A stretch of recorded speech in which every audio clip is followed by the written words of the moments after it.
ओम नमः शिवाय। स्वागत है आप सभी का एक बार फिर से। दोस्तों, अगर आप अपनी लाइफ में कुछ नया सीखना चाहते हैं तो चैनल को सब्सक्राइब जरूर करिएगा। श्री शिवपुराण रुद्र संहिता तृतीय खंड अध्याय 4 उमादेवी का दिव्य रूप से देवताओं को दर्शन देना, देवताओं का उनसे अपना अभिप्राय निवेदन करना और देवी का अवतार लेने की बात स्वीकार करके देवताओं को आश्वासन देना। ब्रह्मा जी कहते हैं, नारद, देवताओं के इस प्रकार स्तुति करने पर दुर्गम पीड़ा का नाश करने वाली जगत जननी देवी दुर्गा उनके सामने प्रकट हुई। वे परम अद्भुत दिव्य रथ में रथ पर बैठी हुई थीं। उस श्रेष्ठ रथ में धुंधुरु लगे हुए थे और मुलायम बिस्तर बिछे थे। उनके श्रीविग्रह का एक एक अंग करोड़ों सूर्यों से भी अधिक प्रकाशमान और रमणीय था। ऐसे अवयवों से वे अत्यंत उद्भासित हो रही थी। सब ओर फैली हुई अपनी तेजोराशि के मध्यभाग में वे विराजमान थीं। उनका रूप बहुत ही सुंदर था और उनकी छवि की कहीं तुलना नहीं थी। सदाशिव के साथ विलास करने वाली उन महामाया की किसी के साथ समानता नहीं थी। शिवलोक में निवास करने वाली वे देवी त्रिविध चिन्मय गुणों से युक्त थीं। प्राकृत गुणों का अभाव होने से उन्हें निर्गुणा कहा जाता है। वे नित्य रूपा हैं। वे दुष्टों पर प्रचंड कोप करने के कारण चंडी कहलाती हैं, परंतु स्वरूप से शिवा कल्याणमयी है। सबकी संपूर्ण पीड़ाओं का नाश करने वाली तथा संपूर्ण जगत की माता है। वे ही प्रलय काल में महानिद्रा होकर सबको अपने अंक में सुला लेती हैं तथा वे समस्त स्वजनों भक्तों का संसार सागर से उद्धार कर देती हैं। शिवा देवी की तेजोराशि के प्रभाव से देवता उन्हें अच्छी तरह देख न सके। तब उनके दर्शन की अभिलाषा से देवताओं ने फिर उनका स्तवन किया। तदनंतर दर्शन की इच्छा रखने वाले विष्णु आदि सब देवता उन जगदम्बा की कृपा पाकर वहां उनका सुस्पष्ट दर्शन कर सके। इसके बाद देवता बोले, अंबिके महादेवी, हम सदा आपके दास हैं। आप प्रसन्नतापूर्वक हमारा निवेदन सुने। पहले आप दक्ष की पुत्री रूप से अवतीर्ण हो लोक में रुद्रदेव की वल्लभा हुई थी। उस समय आपने ब्रह्मा जी के तथा दूसरे देवताओं के महान दुख का निवारण किया था।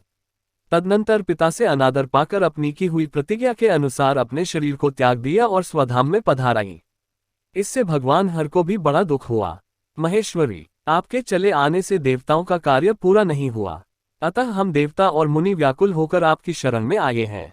महेशानी, शिवे, आप देवताओं का मनोरथ पूर्ण करें जिससे सनत कुमार का वचन सफल हो। देवी, आप भूतल पर अवतीर्ण हो पुनः रुद्रदेव की पत्नी होइए और यथायोग्य ऐसी लीला कीजिए जिससे देवताओं को सुख प्राप्त हो।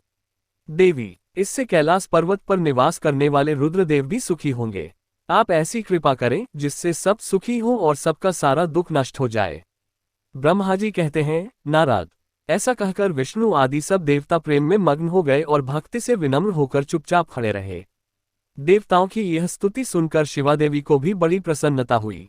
उसके हेतु का विचार करके अपने प्रभु शिव का स्मरण करती हुई भक्तवत्सला दयामयी उमादेवी उस समय विष्णु आदि देवताओं को संबोधित करके हंसकर बोली। उमा ने कहा, हे हरे, हे विधे और हे देवताओं तथा मुनियों, तुम सब लोग अपने मन से व्यथा को निकाल दो और मेरी बात सुनो। मैं तुम पर प्रसन्न हूँ, इसमें संशय नहीं है। सब लोग अपने अपने स्थान को जाओ और चिरकाल तक सुखी रहो। मैं अवतार ले मेना की पुत्री होकर उन्हें सुख देंगी और रुद्रदेव की पत्नी हो जाऊंगी। यह मेरा अत्यंत गुप्त मत है। भगवान शिव की लीला अद्भुत है। वह ज्ञानियों को भी मोह में डालने वाली है।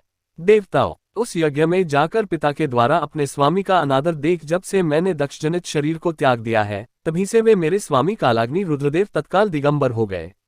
वे मेरी ही चिंता में डूबे रहते हैं। उनके मन में यह विचार उठा करता है कि धर्म को जानने वाली सती मेरा रोष देखकर पिता के यज्ञ में गई और वहां मेरा अनादर देख मुझ में प्रेम होने के कारण उसने अपना शरीर त्याग दिया। यही सोचकर वे घर बार छोड़ अलौकिक वेश धारण करके योगी हो गए। मेरी स्वरूपभूता सती के वियोग को वे महेश्वर सहन न कर सके। देवताओं, भगवान रुद्र की भी यह अत्यंत इच्छा है कि भूतल पर मेना और हिमाचल के घर में मेरा अवतार हो, क्योंकि वे पुनः मेरा पाणिग्रहण करने की अधिक अभिलाषा रखते हैं। अतः मैं रुद्रदेव के संतोष के लिए अवतार लूंगी और लौकिक गति का आश्रय लेकर हिमालय पली मैना की पुत्री होंगी। ब्रह्मा जी कहते हैं, नारद, ऐसा कहकर जगदम्बा शिवा उस समय समस्त देवताओं के देखते देखते ही अदृश्य हो गईं और तुरंत अपने लोक में चली गईं। तदनंतर हर्ष से भरे हुए विष्णु आदि समस्त देवता और मुनि उस दिशा को प्रणाम करके अपने अपने धाम में चले गए। उम्मीद करते हैं आपको ये जानकारी पसंद आई होगी। ऐसे ही धार्मिक जानकारी दिलाने वाले वीडियो को देखने के लिए चैनल को सब्सक्राइब जरूर करिएगा। बेल आइकॉन को प्रेस करना ना भूलें। अपना कीमती समय देने के लिए धन्यवाद।